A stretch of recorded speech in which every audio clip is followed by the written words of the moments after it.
Hello friends Atre आम आज बनइबा healthy छटपटा जलखिया घरे आपण माने जेकोसी समय रे कम समय रे बनै खाई परिबे। तो चलंतु डेरी करबानी रेसिपी आरंभ करबा। तो एठी मु आमे आधा कप आटा नेबा।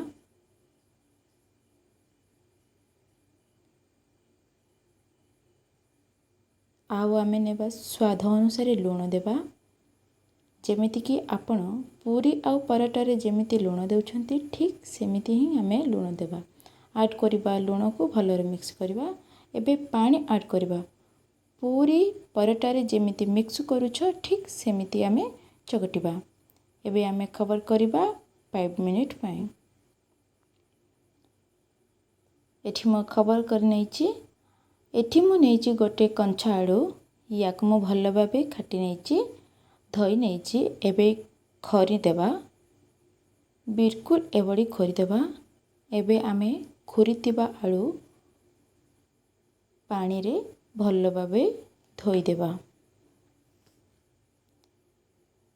भल भाबे धोई नेबे पानीटा पूरा गला परे आलूटा को टिके ड्राई करि नेबा। एथिरे ऐड करबा प्याज गुंड मरीच आधा चामच चाट मसाला आधा चामच गरम मसाला आधा चामच धनिया पाउडर आधा चामच रेड चिली पाउडर स्वाद अनुसार लूण आधा चामच कटा जीरा। एबे सबु मसला को मिक्स करबा। आपण चाहिले मैगी मसाला को भी ऐड करिवे। आउ धनिया पत्र भल्लरे काटिकी मिक्स कर देबा। आउ एठी मु मिक्स कर देइछि। भल्ल भाबे आकु मिक्स कर देबा। देखि परछंती केते बढ़िया मिक्स हेछि। खबर करते आटा को मु नेइछि एठी और भल्ल भाबे ठीक चकटी देबा।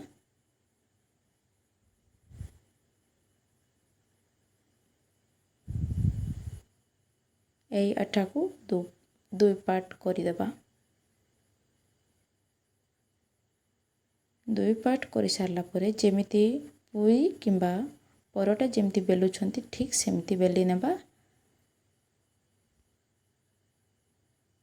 बेसी पतला नुह किंबा बेसी मोटा भी नुह समान साइज रे बेली नेबा।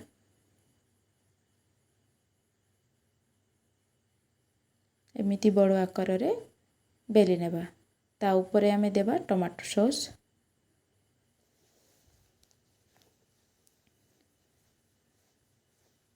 टमाटो सॉस ऊपर देबा। आमे सबु मिक्स कर देबा। आलू मसाला सबु आमे या ऊपर मिक्स करबा।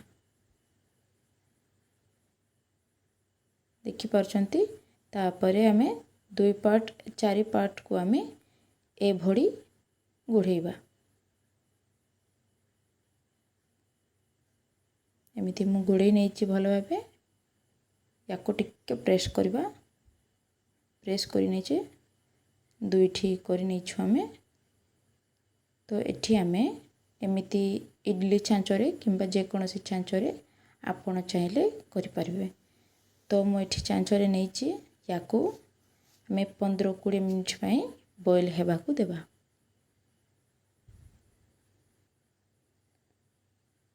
वर्तमान बॉईल हो जाइछि याको हम काढ़ी देबा। तो मु नैछि आटा और स्वाद अनुसार लूण और पानी भल भाबे मिक्स कर देबा। एमती अल्प पानिया करबा। बॉईल करतिबा आटा को आमे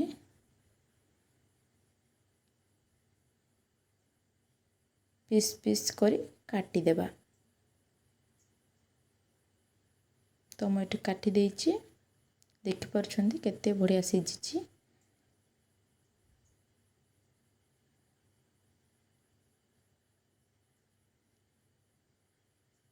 तो मु एटी समोसा जेपरि थाए से टाइप रो मु काटी नैछि। ए रेसिपीटी निश्चय थोरे बनै कि देखंतु। ୟାକୁ ମୁଁ ଏମିତି ଘୋଡ଼େଇ ନେଇଛି। ଭଲ ଭାବେ ଘୋଡ଼େଇ ନେଇ ସାରିଲା ପରେ ଆମେ ତେଲରେ ଛାଣିଦେବା।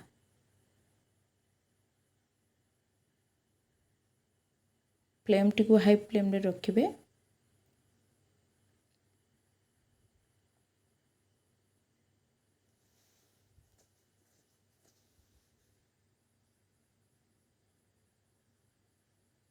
ଏମିତି କଲର୍ ଆସିବା ପର୍ଯ୍ୟନ୍ତ ଆମେ ଛାଣି ନେବା। ତ ଏଠି ମୁଁ ଛାଣି ନେଇଛି।